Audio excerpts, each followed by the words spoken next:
मेरे ससुर हर रात मेरी सास के साथ ऐसा क्या करते कि वो पूरी रात चीखती चिल्लाती। एक दिन मैंने कुछ ऐसा देखा जिसे देखकर मेरे रोंगटे खड़े हो गए, क्योंकि मेरा नाम कामना है। मेरी शादी एक ऐसे परिवार में हुई थी जहाँ पर बहुत सारे लोग रहते थे, लेकिन कोई भी किसी के फेवर में बोलने के लिए तैयार नहीं रहता था। हर किसी को बस अपनी ही पड़ी रहती थी। हर कोई अपने काम से काम रखता था। हर कोई अपने आप से मतलब रखता था। मेरे ससुराल में मेरे सास ससुर भी थे। मेरी सास मुझे मेरी माँ की तरह प्यार करती थी, क्योंकि मेरी माँ तो इस दुनिया को छोड़कर चली गई थी। इसलिए मुझे मेरी सास में अपनी माँ नज़र आती थी और मैं उनके साथ इसी तरह से बिहेव करती थी। लेकिन एक दिन मेरी सास के साथ मेरे ससुर ने कुछ ऐसा किया जिसे देखकर मेरे रोंगटे खड़े हो गए, क्योंकि मेरे ससुर मेरी सास के साथ मेरे पिताजी को इस दुनिया से गए हुए काफ़ी साल हो गए थे। मैं 7 भाइयों की इकलौती बहन थी और अभी तक मेरे किसी भाई की शादी नहीं हुई थी, क्योंकि मैं सबसे बड़ी थी और मेरे सारे भाई मुझसे छोटे थे। मैं अपने माता पिता की सबसे बड़ी और पहली औलाद थी। मेरे पिता ने हमेशा अपने काम को ही अहमियत दी थी। उन्होंने कभी मुझे अहमियत नहीं दी थी। मैं तो बस अपने घर में कामकाज में ही घिर कर रह गई थी, क्योंकि मेरे सारे भाई काम पर जाते थे और मेरे सबसे छोटे 2 भाई वो घर में ही रहते थे। मुझे इतने बहुत सारे लोगों का खाना बनाना पड़ता था। इधर मेरी उम्र बहुत ज़्यादा हो गई थी और मेरे पिता को मेरी शादी का बिल्कुल भी ख्याल नहीं था। और जब वो मुझसे 1 साल छोटे मेरे भाई की शादी करना चाहते थे, तो मेरे पिता के सारे रिश्तेदार उनको कहते थे कि पहले बेटी पर ध्यान दो और उसकी शादी करो। तो मेरे पिता उनसे यही कहते थे कि मेरे पास बेटी की शादी करने के लिए दहेज नहीं है। बहू का क्या है, बहू फ्री में भी आ जाएगी और अपने साथ दहेज भी लेकर आएगी। मैं इस बात से बहुत ज़्यादा परेशान रहने लगी थी। अब धीरे धीरे मेरी उम्र भी हो गई थी। कुछ दिनों बाद मेरी भाभी आ गई और उसने मेरा इस घर में जीना दुश्वार कर दिया था, क्योंकि वो घर के किसी भी काम को हाथ नहीं लगाती थी। घर के सारे काम मुझे ही करने पड़ते थे। वैसे तो मैं घर के सारे काम पहले से ही करती आई थी, लेकिन अब भाभी आ गई थी तो उसका भी तो कुछ हक बनता था। लेकिन भाभी ने तो कुछ भी नहीं किया। वो तो सारा दिन बस आराम ही करती रहती थी। घर वालों को लगता था कि भाभी के आ जाने से मुझे बहुत ज़्यादा आराम हो गया। मैं बहुत ज़्यादा परेशान रहने लगी थी और अपनी माँ को याद करके बस रोती रहती थी, क्योंकि जिस दिन मेरी माँ की मौत हुई थी उस दिन से ही मेरे ऊपर इस घर की पूरी जिम्मेदारी आ गई थी। मुझे अपने भाइयों की भी बहुत फिक्र थी, लेकिन फिर मैंने अपने दिल को यह समझा लिया कि जब इस घर में किसी को मेरी कोई फिक्र ही नहीं है, तो मुझे भी किसी की फिक्र करने की कोई ज़रूरत नहीं।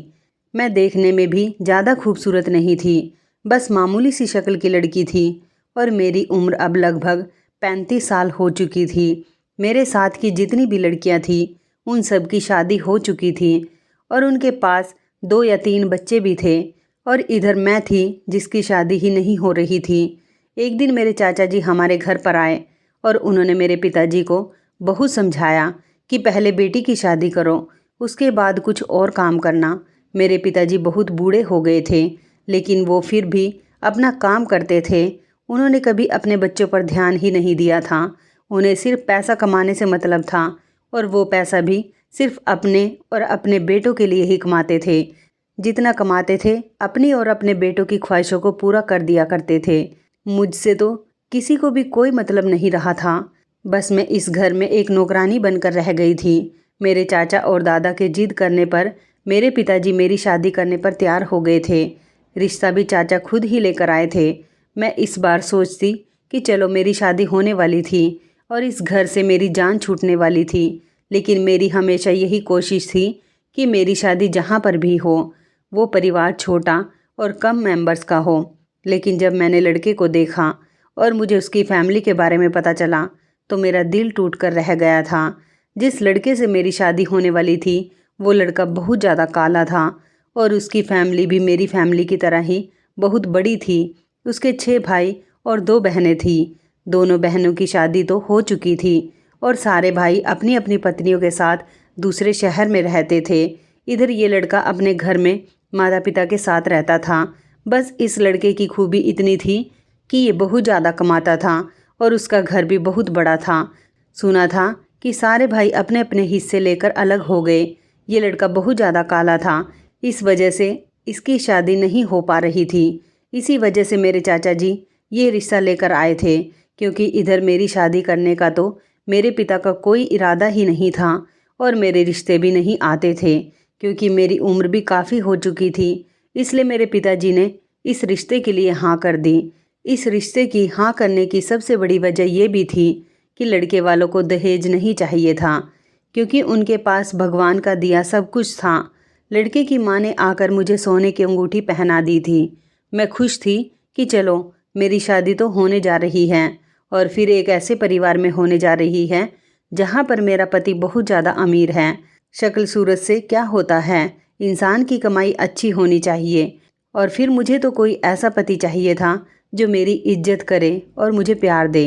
इसी भरोसे के साथ मेरी शादी मेरे पिता ने उस लड़के के साथ कर दी थी।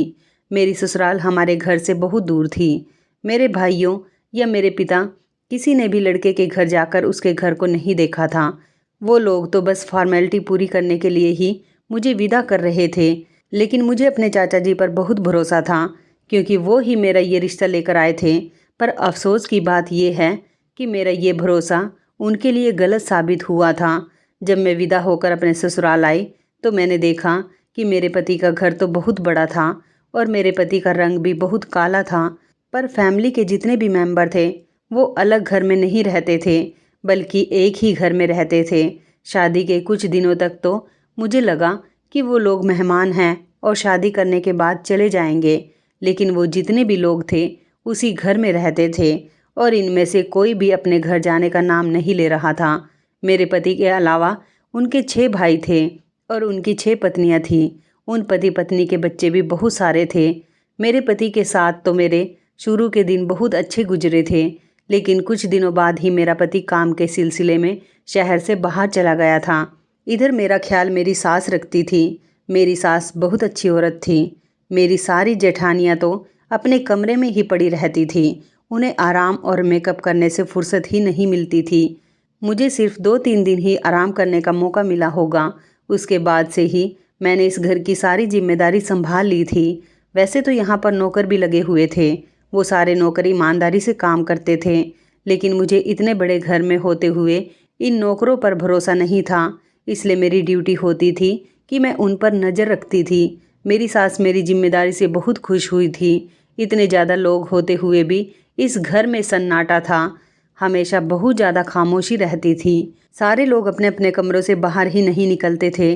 मेरा पति जब से शहर गया था मुझे अपने कमरे में अकेले ही सोना पड़ता था। मेरे पति की आदत बहुत अच्छी थी।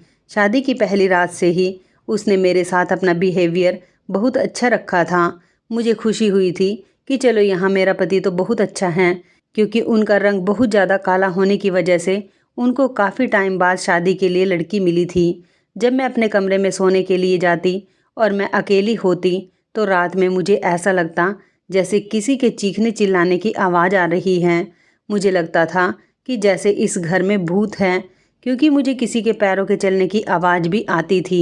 सारा दिन तो इस घर में सब लोग कमरे के अंदर ही बंद रहते थे, फिर रात को कौन था जो इस घर में टहलता था। मुझे बहुत ज़्यादा डर लगता था और मैं अपने पति को याद करती रहती थी।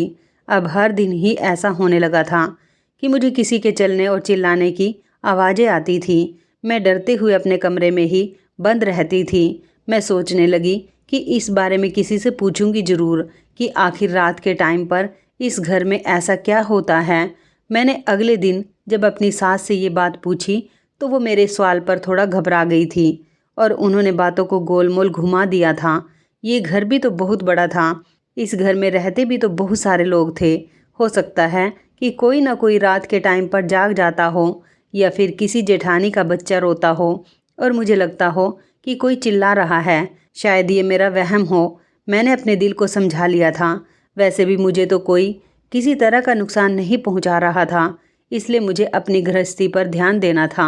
मुझे इधर उधर दिमाग लगाने की कोई ज़रूरत नहीं थी।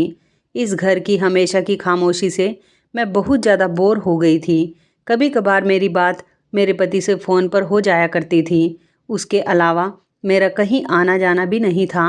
इस घर में मेरे ससुराल का कोई रिश्तेदार भी आता जाता नहीं था।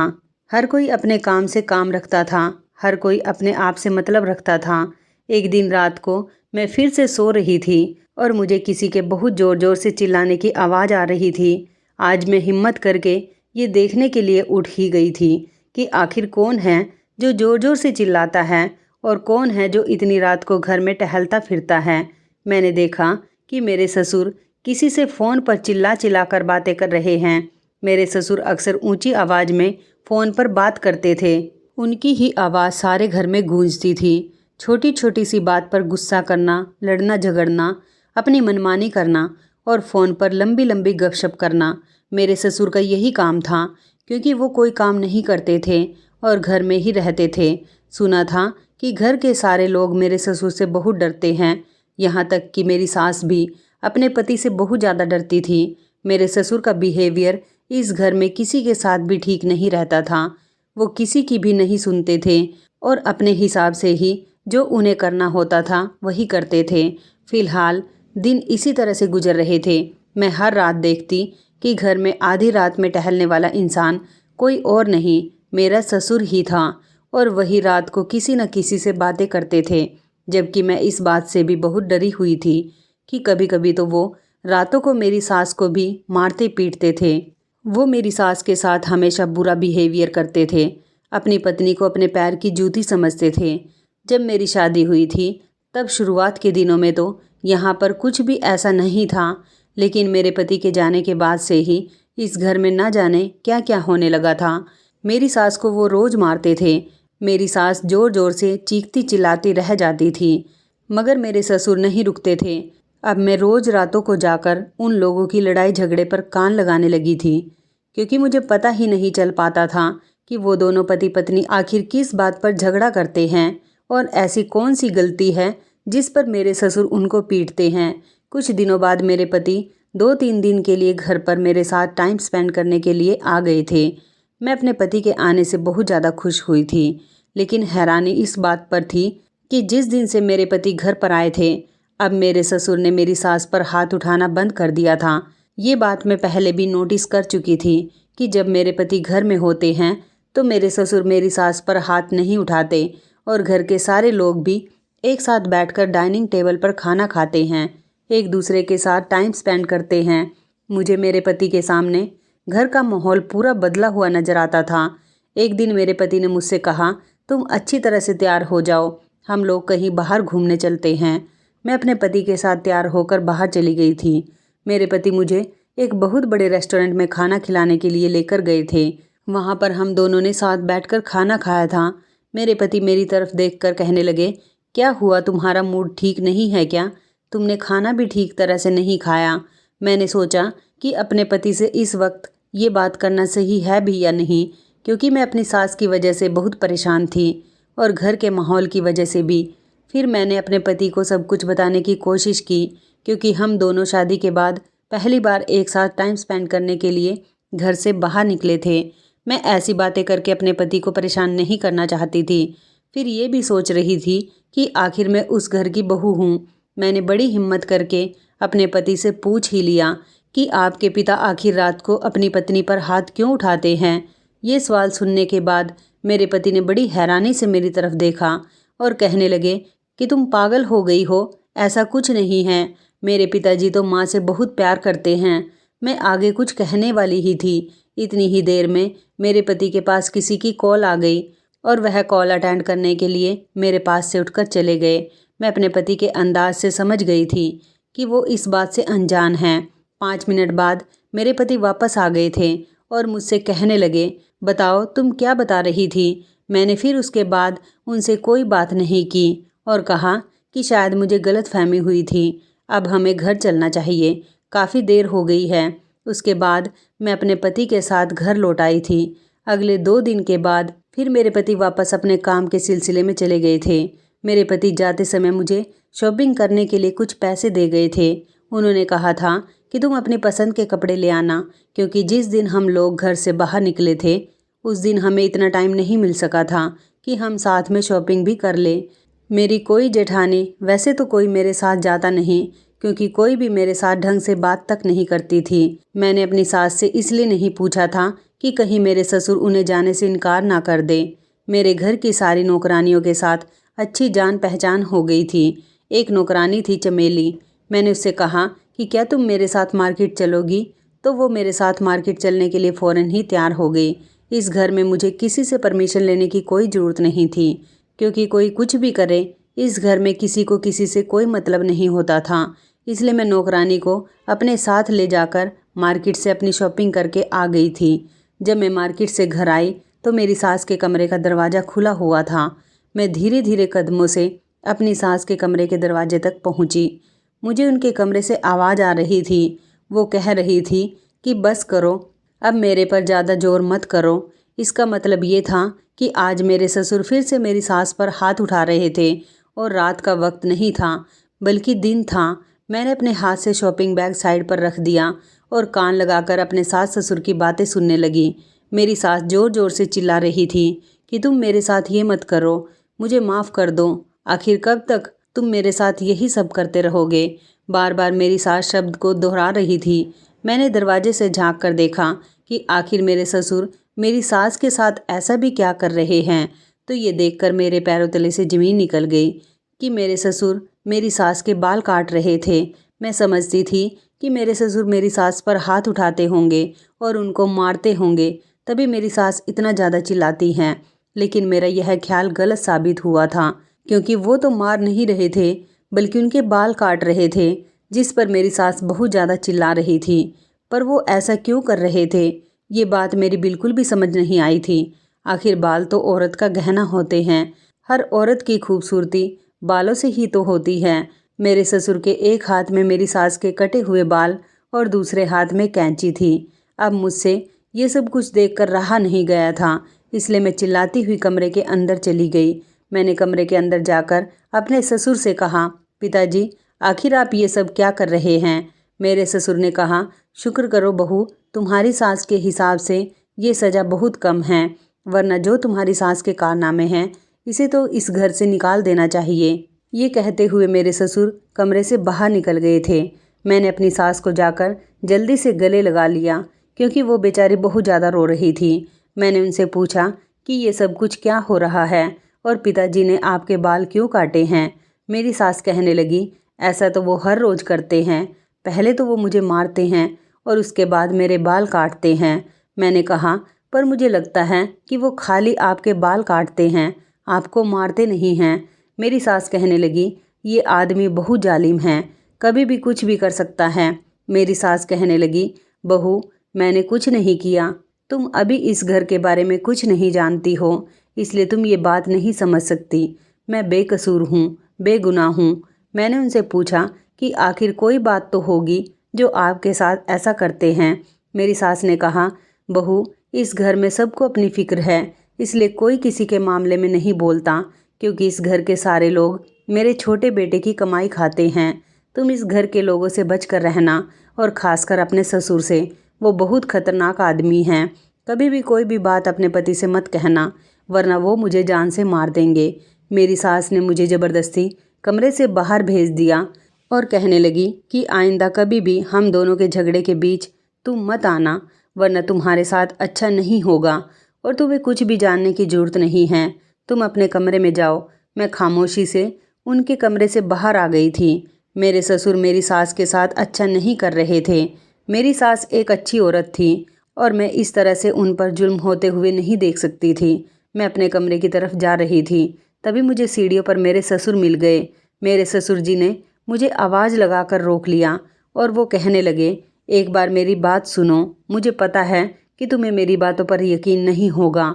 मैं अपने ससुर की बात को समझ नहीं पाई थी। वो मेरे पास आए। उन्होंने मुझसे कहा कि मुझे पता है तुम बहुत समझदार लड़की हो, बिल्कुल मेरे बेटे की तरह। मेरा बेटा भी बहुत समझदार है। मैंने अपने ससुर जी से कहा, लेकिन आप माँ जी के साथ बहुत गलत कर रहे हो। मेरे ससुर कहने लगे, रुको, मैं अभी तुम्हें सारी कहानी समझाता हूँ, ताकि तुम्हें मुझ पर यकीन आ सके और ये भी पता चल जाए कि इस घर में क्या हो रहा है। ये कहकर मेरे ससुर ने अपनी जेब से अपना मोबाइल निकाला और उसमें कुछ करने लगे। फिर उन्होंने मोबाइल के अंदर कुछ फ़ोटोज़ लगाकर मोबाइल मेरी तरफ बढ़ाते हुए कहा कि ये देख लो, मुझे उम्मीद है कि आज के बाद तुम कभी मुझे गलत नहीं समझोगी। मेरे ससुर कहने लगे, मैं कोई बुरा इंसान नहीं हूँ, लेकिन जब कोई मर्द अपनी पत्नी से बेवफाई देखेगा तो फिर वो अपनी पत्नी पर किसी न किसी तरह से तो रोक लगाएगा ही। फ़ोटो देखने के बाद तो मेरे पैरों तले से ज़मीन निकल गई थी। मुझे अपनी आंखों पर विश्वास नहीं हो रहा था। अभी मैं फ़ोटोज़ देख रही थी कि अचानक सीढ़ियों पर मेरी सास आ गई और उन्होंने मेरे हाथ से मोबाइल छीनकर अपने पास रख लिया और मेरा हाथ पकड़कर मुझे खींचने लगी। कहने लगी, तुम अभी तक अपने कमरे में नहीं गई हो। मैं अपनी सास से कुछ कहती तभी वो बोल पड़ी और कहने लगी, तुम कुछ नहीं जानती और ना ही कुछ समझती हो। चलो अपने कमरे में जाओ और दोबारा हम दोनों के बीच पड़ने की कोई ज़रूरत नहीं। मैंने झटके से अपनी सास से अपना हाथ छुड़वाया। वो आंखें फाड़कर मेरी तरफ देख रही थी। मैंने बड़ी गौर से अपनी सास की तरफ देखा था। रात के टाइम पर फिर वही चीखने चिल्लाने की आवाज़ें आ रही थी। मेरी सास के बाल बहुत लंबे लंबे थे। मेरे ससुर उनके बाल काट काट कर उनको आधा गंजा तो कर ही चुके थे। मेरी सास हमेशा अपने सर पर पल्लू रखकर घूमती थी। कई दिन इसी तरह से गुजर गए। मेरे पति जब घर आते तो इस घर का माहौल बहुत अच्छा होता और जब वो घर से चले जाते तो फिर से बिगड़ जाता। मैं अपने पति को ये सब कुछ बताने की कोशिश करना चाहती थी, पर मेरी सास ने मुझे सख्ती से मना कर दिया था और कहा था कि तुमने अपने पति को कुछ भी बताया तो तुम्हारे लिए अच्छा नहीं होगा। मैं तुम्हें इस घर से बाहर निकलवा दूंगी। मुझे बहुत ज़्यादा टेंशन रहने लगी थी। मेरी समझ नहीं आ रहा था कि आखिर इस घर में हो क्या रहा है। टेंशन और चीज़ों की आवाज़ों से मैं सो नहीं पाती थी। सारी रात मुझे जागते जागते गुजर जाती थी। मेरी सास मेरे पति की माँ थी और मुझे बहुत प्यारी थी, क्योंकि उन्होंने कभी भी मेरे साथ सास होने जैसा सलूक नहीं किया था। इन्हीं सब बातों की वजह से मैंने अपने दिल को बहुत टटोला, लेकिन मुझे कहीं भी ऐसा महसूस नहीं हुआ था कि मेरी सास ऐसी हो सकती है। फिर अगला दिन निकला और मैं हैरान रह गई। मेरे ससुर मेरी सास के और मेरे साथ बहुत ज़्यादा अच्छा बिहेवियर कर रहे थे। मुझे लगा कि शायद मेरे ससुर को एहसास हो गया है कि औरत पर हाथ उठाना नहीं चाहिए। मैंने उन दोनों में बहुत ज़्यादा प्यार देखा था।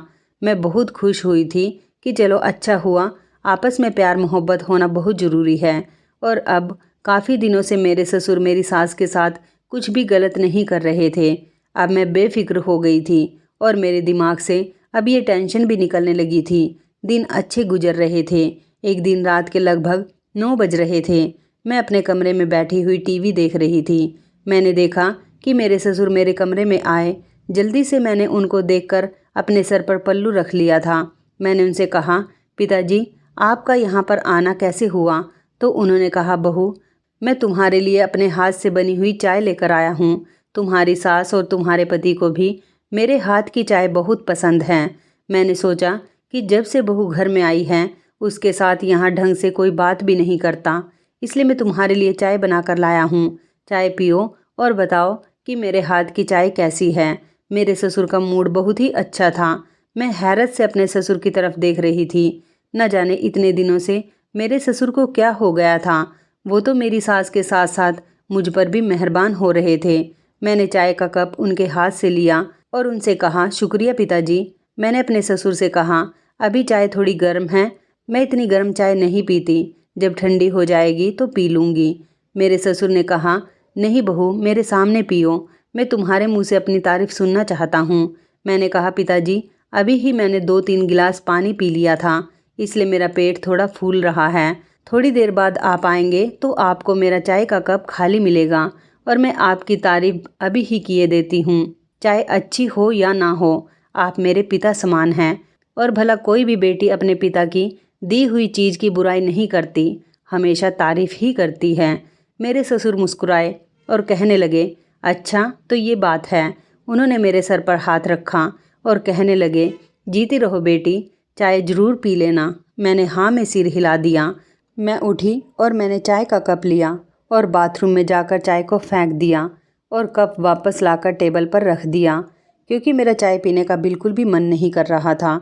रात के टाइम पर अगर मैं चाय पी लेती तो मुझे खाना डाइजेस्ट नहीं होता, बहुत ज़्यादा प्रॉब्लम हो जाती। अब ये बात मैं अपने ससुर से नहीं कह सकती थी, लेकिन मुझे खुशी थी कि मेरे ससुर के अंदर अब काफ़ी ज़्यादा बदलाव आ चुका था। काफ़ी टाइम से मेरे ससुर आधी रात के टाइम पर मेरी सास पर कोई अत्याचार नहीं करते थे, बल्कि वो तो उन पर अत्याचार करना ही भूल चुके थे। मुझे बहुत रात हो गई थी टीवी देखते हुए, इसलिए मैंने टीवी ऑफ किया और अपने पति से चैटिंग करने लगी। उस टाइम पर वो भी अपने रूम में आराम कर रहे होते थे, लेकिन इस टाइम पर मुझे महसूस हुआ जैसे किसी की परछाई मेरे कमरे की तरफ आ रही है। मैं बहुत डर गई थी। मैंने जल्दी से अपना मोबाइल बंद किया और आंखें बंद करके लेट गई। किसी ने दरवाज़ा खोलकर शायद मुझ पर नज़र डाली और दोबारा से दरवाज़ा बंद कर दिया। मैं समझ गई थी कि मेरे कमरे के अंदर कौन आया था। मैं दोबारा से अपने पति से बातें करने लगी, लेकिन मुझे कमरे से बाहर कुछ खटपट की आवाज़ आ रही थी। मैंने अपना मोबाइल रख दिया और मैं चुपके चुपके अपने कमरे से देखने के लिए बाहर निकली कि आखिर बाहर हो क्या रहा है। मैंने देखा कि मेरे ससुर मेरी सास के मुंह पर हाथ रखकर उनको ना जाने कहाँ लेकर जा रहे थे। मैं उनके पीछे पीछे जा रही थी और मैं ये देखकर हैरान रह गई कि इस घर में एक बेसमेंट भी बना हुआ था, जिसके बारे में मुझे तो कुछ पता ही नहीं था। वो मेरी सास को ज़बरदस्ती खींचते हुए बेसमेंट के अंदर लेकर जा रहे थे। मैं भी दबे पांव उन लोगों के पीछे पीछे जाने लगी। मेरे ससुर बेसमेंट के अंदर मेरी सास को लेकर चले गए, लेकिन उन्होंने बेसमेंट की सीढ़ियों का दरवाज़ा खुला छोड़ दिया था, इसलिए मैं भी उस बेसमेंट के अंदर खामोशी से चली गई। मैंने देखा कि बेसमेंट के अंदर एक छोटा सा कमरा बना हुआ था। मेरी सास को कमरे के अंदर मेरे ससुर लेकर जा चुके थे। मैं वहीं पर ठहरकर उनकी बातें सुनने लगी। मेरे ससुर ने मेरी सास को कुर्सी पर बिठाकर रस्सी से बांध दिया। यहाँ बेसमेंट में कोई और भी मौजूद था। मेरे ससुर उससे भी बातें कर रहे थे। उसके बाद मेरे ससुर ने मेरी सास से जो कहा उसे सुनकर तो मेरे होश ही उड़ गए थे। मेरे ससुर ने कहा कि तुम्हारे इस घर में जितनी भी दौलत है, ये सब तुम्हारे इकलौते बेटे की है। मैं चाहता हूँ कि ये सब कुछ तुम मुझे दे दो और मेरे नाम कर दो। कितने सालों से मैं इस दिन का इंतज़ार कर रहा था। मैं यहाँ पर आज तुम्हें मारकर दफना दूंगा और सबको बता दूंगा कि तुम अपने आशिक के साथ भाग गई हो। अब जल्दी से पेपर्स पर साइन कर दो ताकि तुम्हारे बेटे की सारी जायदाद मेरे नाम हो सके। मेरी सास कहने लगी, मैं मर जाऊंगी लेकिन ऐसा कभी कुछ नहीं करूंगी।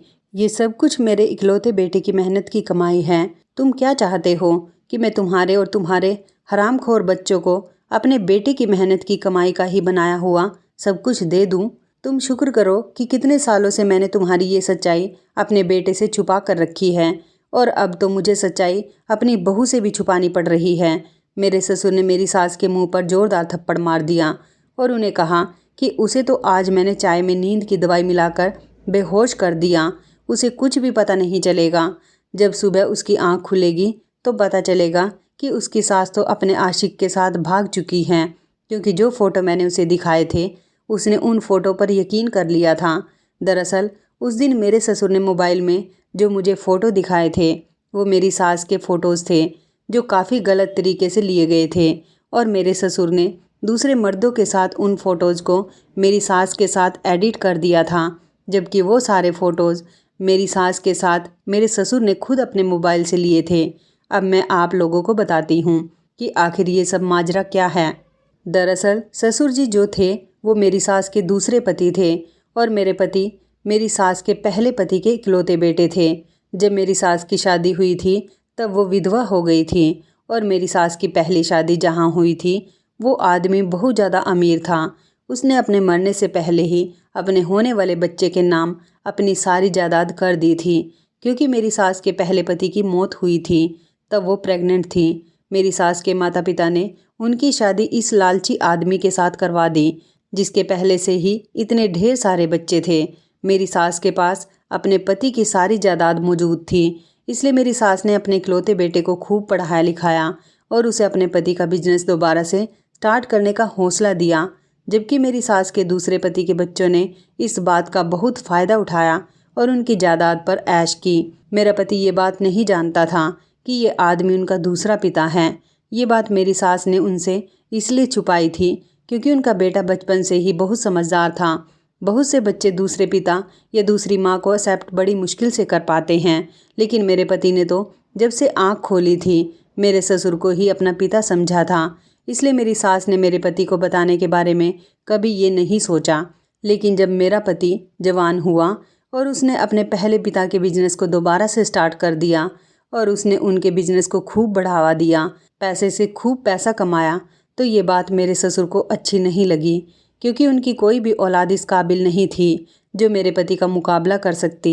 मेरी सास के पहले पति की कमाई पर वो लोग पल रहे थे और मेरे पति के काबिल होने के बाद भी ये सब लोग मेरे पति के घर में ही रह रहे थे और उनके मेहनत की कमाई से ही ये सब लोग अपना खर्चा पानी कर रहे थे। लेकिन मेरे पति ने अपनी कमाई से जो कुछ भी लिया था वो सब कुछ अपनी माँ के नाम कर दिया था।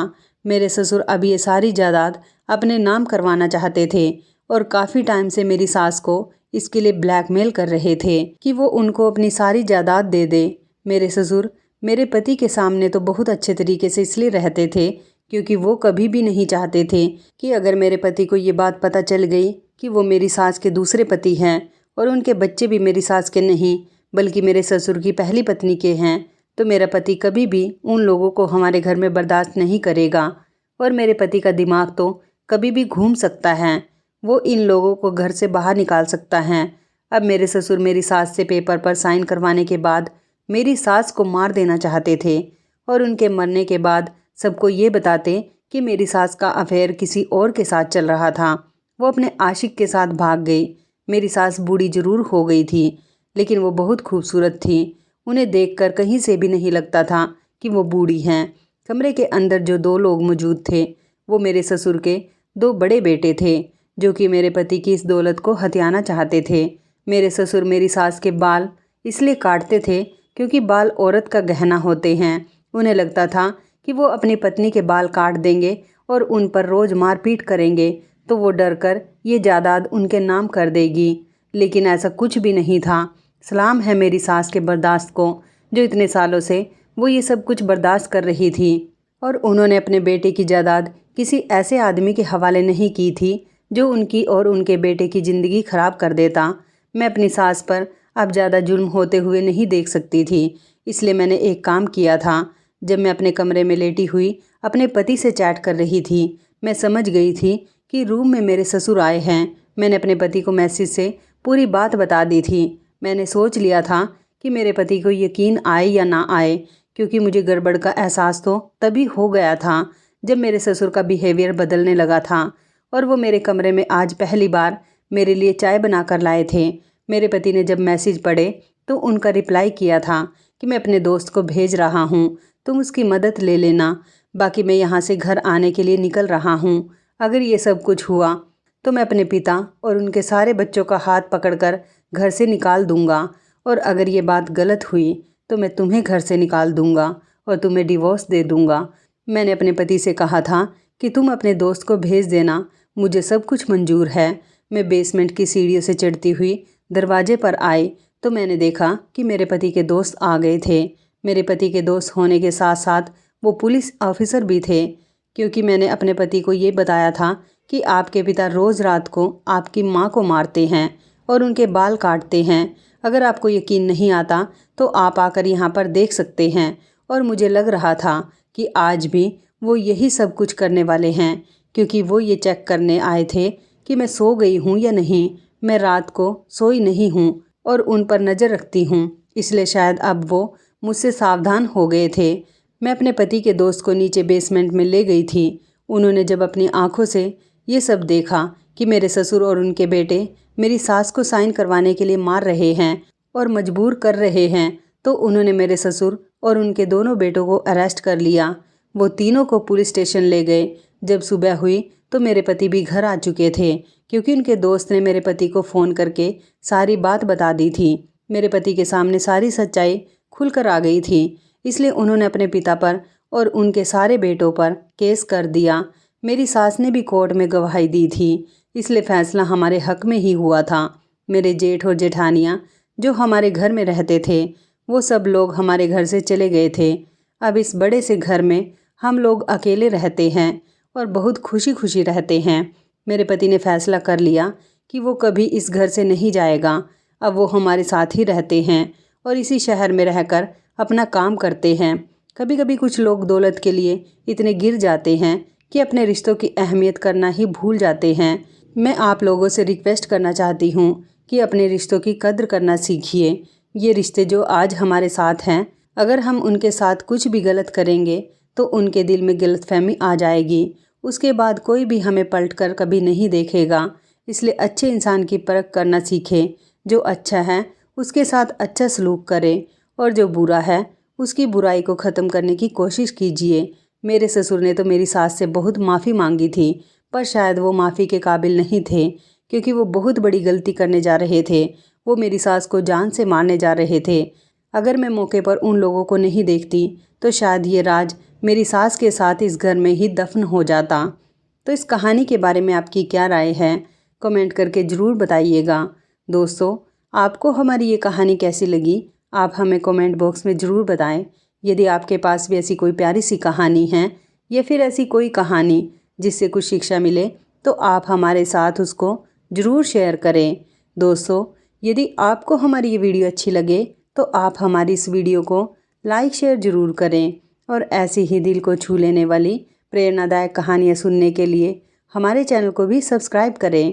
यदि आप हमें फेसबुक पर देख रहे हैं तो आप हमारे फेसबुक पेज को लाइक और फॉलो ज़रूर करें। तो दोस्तों, फिर मिलते हैं ऐसी ही ज़बरदस्त कहानी या टिप्स के साथ नई वीडियो में। तब तक के लिए धन्यवाद। आप सभी अपना ख्याल रखना।